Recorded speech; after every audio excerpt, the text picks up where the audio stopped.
the frozen outskirts of Saratov, Russia, a boy once stared through frosted windows at a world that didn't seem to have room for him. Roman Arkadyevich Abramovich wasn't born into wealth or privilege. He was born into silence. Orphaned before he could form memories of his parents raised by relatives in the cold shadows of the Soviet era, Roman learned early that the world does not offer, it takes. He didn't smile often. He didn't speak much. But he watched, listened, absorbed. While other children played, Roman learned to calculate. He understood risk not as theory but as instinct. Where most saw scarcity, he began to see leverage, and slowly, quietly, Roman Abramovich built himself not just a life, but an empire.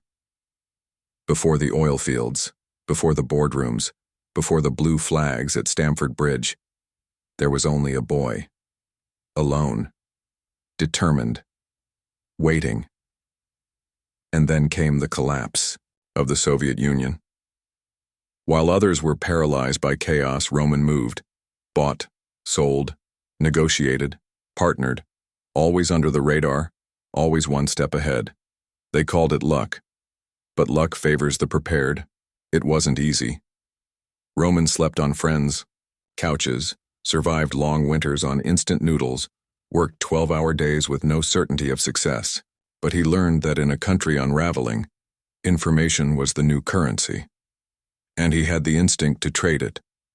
At night, he would often lie awake thinking about the future, not just of money, but of safety, of identity, of building something that could not be taken from him.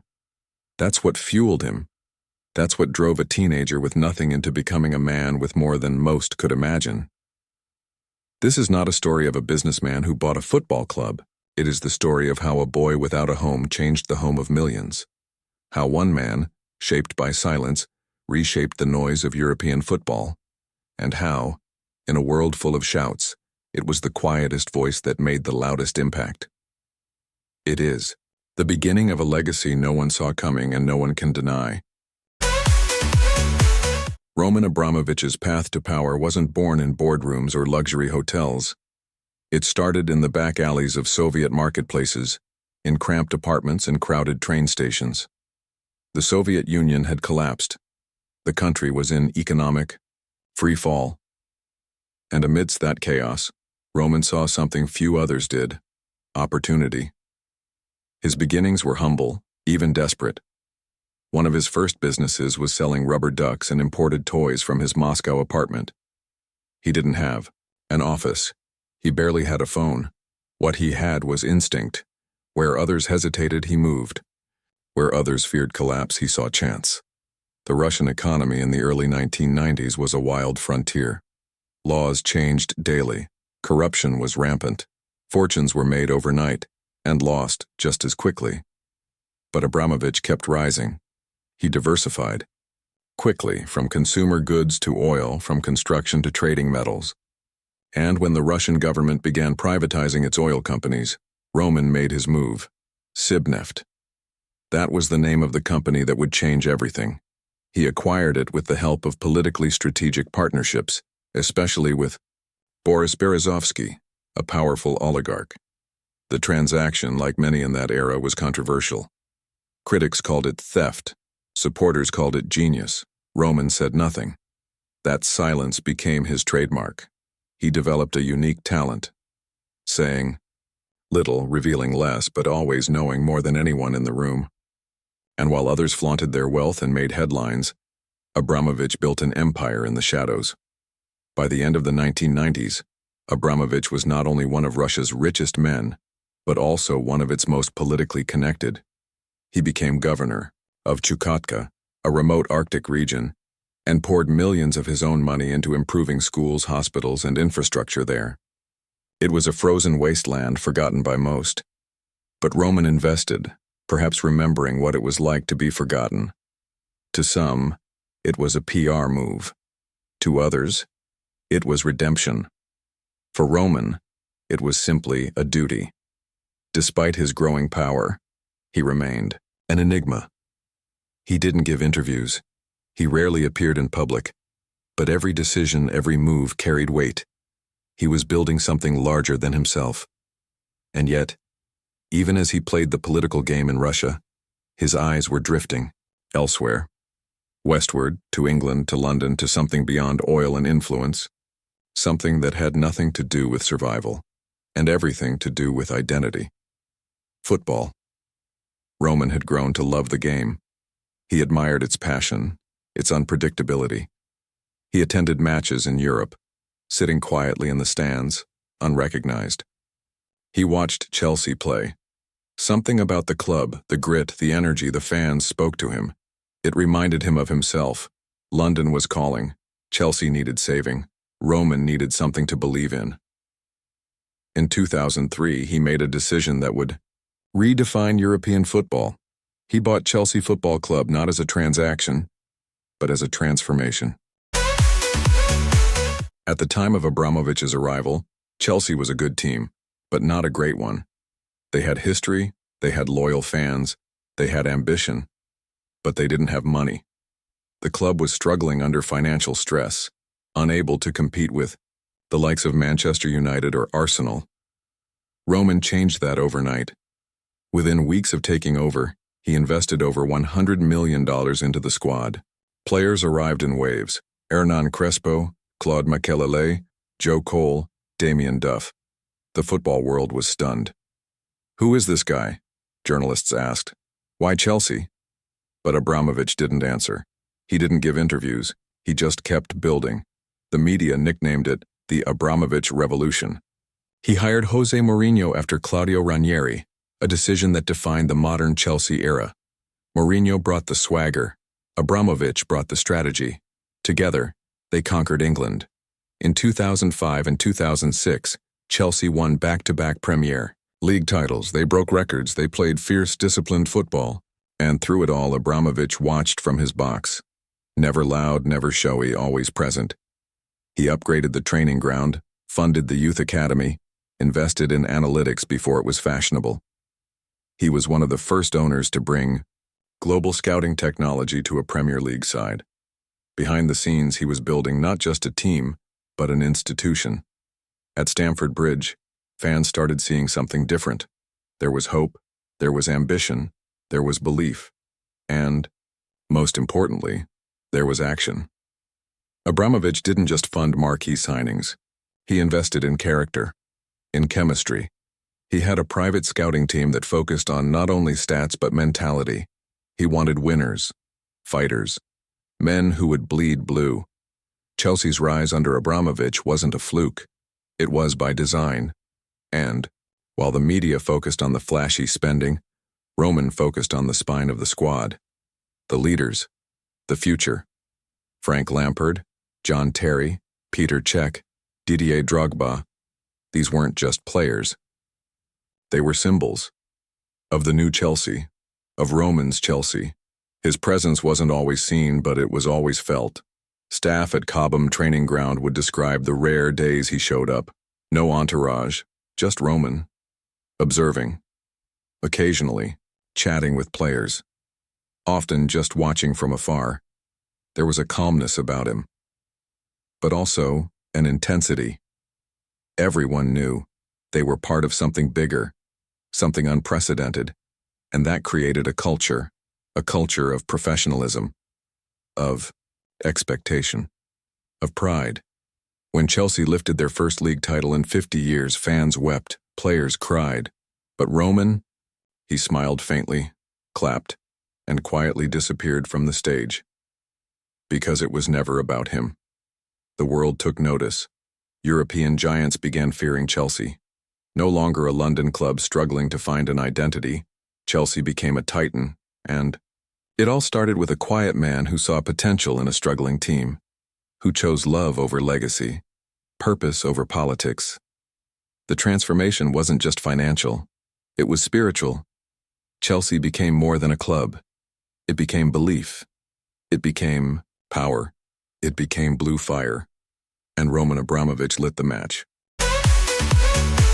Many believed Roman's interest in Chelsea would fade, that after the novelty wore off, he'd move on. But they underestimated him. Over the years, Abramovich poured over $1.5 billion into the club. not as loans, not as investments, as belief. When managers failed, he replaced them.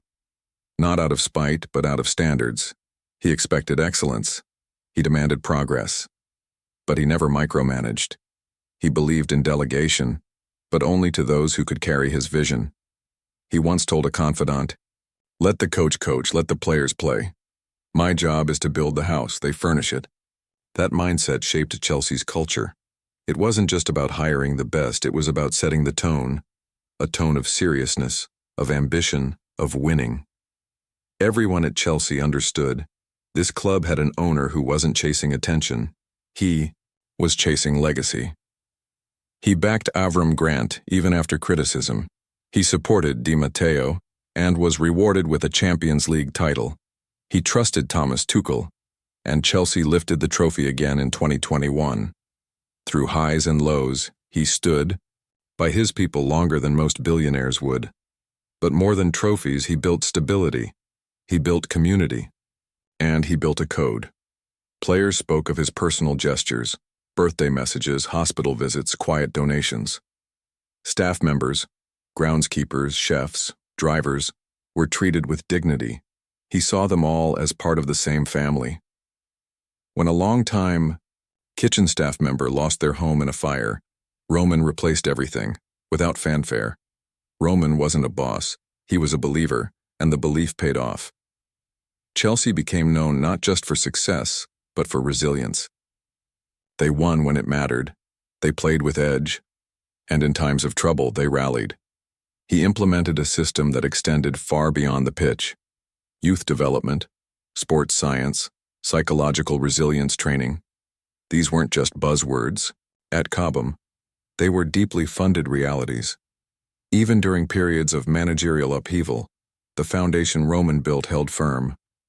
He gave each new leader the resources to thrive, and expected the culture to remain intact. When Chelsea faced Barcelona in the infamous 2009 Champions League semi-final, fans saw heartbreak. Roman saw fuel. The next season, he strengthened the II team even more. He didn't speak often to the media, but his actions were loud. When COVID-19 shut down the world, Chelsea opened its hotel to NHS workers. Abramovich paid the bills, quietly, without PR. Even rival fans, some grudgingly, acknowledged his integrity. In a world where football often meant business first, Roman made it personal. He understood the power of symbolism. After winning the Champions League in 2012, he didn't just celebrate. He personally thanked every staff member from kit men to assistant analysts. What made him different wasn't his spending. It was his soul. He didn't see football as a brand. He saw it as a bond to fans, to players, to the blue badge stitched into every jersey. Behind it all was a man who never demanded credit, but always deserved it, and who, through belief, alone built something even money couldn't buy: trust. Roman Abramovich wasn't just Chelsea's owner, he was its heart. In 2022, the unthinkable happened. Russia invaded Ukraine, sending shockwaves across Europe and beyond. Nations responded with swift sanctions, targeting financial systems, oligarchs, and institutions. Roman Abramovich, despite years of maintaining a low political profile, found himself thrust into the center of an international storm. The UK government froze his assets. The world media descended on Chelsea Football Club like hawks, speculating, not just on Abramovich's future, but on the club's very survival. For the first time in nearly 2 decades, the blue machine Roman had built stood at a crossroads. Abramovich had always walked a tightrope, Russian by birth, global by influence. His success was both praised and scrutinized. But now, the geopolitics of his homeland came crashing into the sanctum of football. He acted swiftly. In a public statement, rare and raw, he declared his intent to sell the club. He said the decision broke his heart, but it was necessary. He didn't want a bidding war. He didn't want a profit. He wanted protection, for the people, for the staff, for the culture he had cultivated. He made one final request: that the proceeds from the sale go toward victims of the war, on both sides. The response was a mix of admiration and disbelief. Even in departure, Roman's compass pointed to responsibility. He didn't cling. He let go, with grace.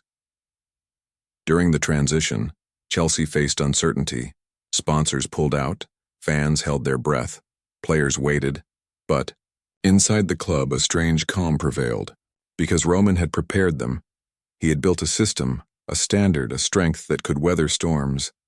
Even as Roman faded from public view, his impact never did. Cobham carried on. The bridge stood tall. The academy trained harder. The vision held journalists wrote headlines like, Abramovich, the owner who left like a gentleman. But those closest to the club knew it wasn't about being a gentleman, it was about being a guardian. In his final days as owner, he spent time with long-serving staff. He made phone calls to players. He checked on the youth development programs, and then, like a shadow slipping through dusk, he was gone. No interviews, no farewell tour. Just absence, yet in that absence was presence. Fans began leaving letters at Stamford Bridge, notes that said, "Thank you, Roman." Some were written by children too young to remember Chelsea before him, others by elders who had waited a lifetime to see their club rise. Somewhere it said, Abramovich watches Chelsea matches on a small laptop streaming from distant hotel rooms. He smiles when they win. He stays silent when they lose, because he no longer owns Chelsea, but he'll always belong to it. Roman Abramovich didn't grow up dreaming of being a football hero. He didn't seek fame. He sought meaning, and he found it in Chelsea. He took a club on the brink and turned it into a dynasty. He brought fans dreams they never thought possible. He turned blue into glory. But even more than that, he gave football a new blueprint, one where vision mattered more than noise, where love for the game could be expressed not with words, but with action. Roman never raised his voice, but football listened. He didn't just change Chelsea, he changed how we view ownership. He showed that you could lead from the background, that you could build without boasting, that power doesn't have to roar, it can whisper. For nearly 2 decades, he stood behind every pass, every goal, every trophy, quietly, faithfully. He turned Stamford Bridge into more than a stadium. He turned it into a home. There were mistakes, there were criticisms, but even his harshest critics admit Roman gave more than he ever took.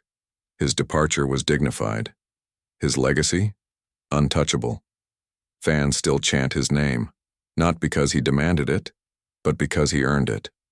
Not through headlines, but through heart. Not through deals, but through devotion. Young fans today know only the Chelsea of titles, of triumphs. They don't remember the pre-Abramovich days of uncertainty. That in itself is his gift. He made greatness feel normal. The impact stretches far beyond London. Clubs across Europe learned from his model. The game got faster, smarter, bigger, and Roman was part of that evolution. And yet, he remains distant now, a silent silhouette in the story he helped shape. He doesn't seek applause. He never did. But Chelsea claps anyway, game after game, year after year, because deep down everyone who wears the badge knows this wasn't just business for him. It was belief. It was love. And somewhere, in a quiet corner of the world, Roman is still watching, still cheering, still believing. His chapter at Chelsea has ended. But the book is far from finished, because legacy isn't measured in trophies.